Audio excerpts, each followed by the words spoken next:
Et nous sommes ce matin à Saint-Gilles-Croix-de-Vie avec Jean-Marie Guimot. Vous êtes directeur de la communication chez SNCF Réseau Bretagne Pays de la Loire. Bonjour. Bonjour. Alors l'idée ce matin, c'est une action de prévention pour sensibiliser au respect du code de la route au passage à niveau. Il y en a un juste derrière nous. Parlez-nous, quel est le mot d'ordre ce matin et puis surtout à qui s'adresse cette action de sensibilisation? Tout à fait, nous organisons une fois par an une opération de prévention pour bien dire aux usagers de la route qu'il faut s'arrêter impérativement au passage à niveau lorsqu'il y a une lumière rouge qui s'allume et bien sûr les barrières qui se baissent. C'est impératif.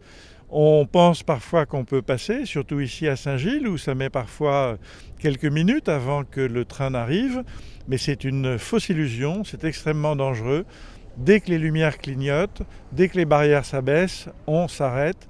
Qu'on soit piéton, qu'on soit cycliste, qu'on soit automobiliste, c'est un impératif. Et la situation générale alors sur ces passages à niveau en Vendée, où est-ce qu'on se situe? Il y a beaucoup d'accidents ou il y en a moins qu'ailleurs? Alors en Vendée, il y a moins d'accidents qu'ailleurs. Nous n'avons pas de passage à niveau inscrit au programme national de suppression des passages à niveau.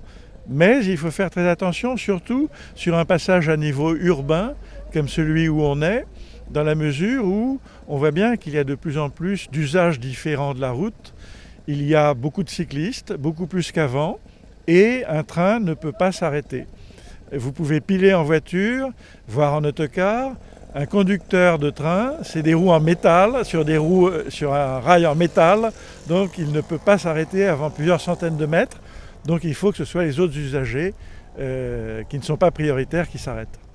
Très bien, merci Monsieur Guimot pour ce point sur la situation en Vendée et puis sur ce numéro 26, c'est le nom de ce passage à niveau qui se situe juste au niveau de l'embarcadère de Saint-Gilles-Croix-de-Vie. Puis pour rappel, c'est une liaison Saint-Gilles-Croix-de-Vie-Nantes où une quinzaine de trains circulent quotidiennement.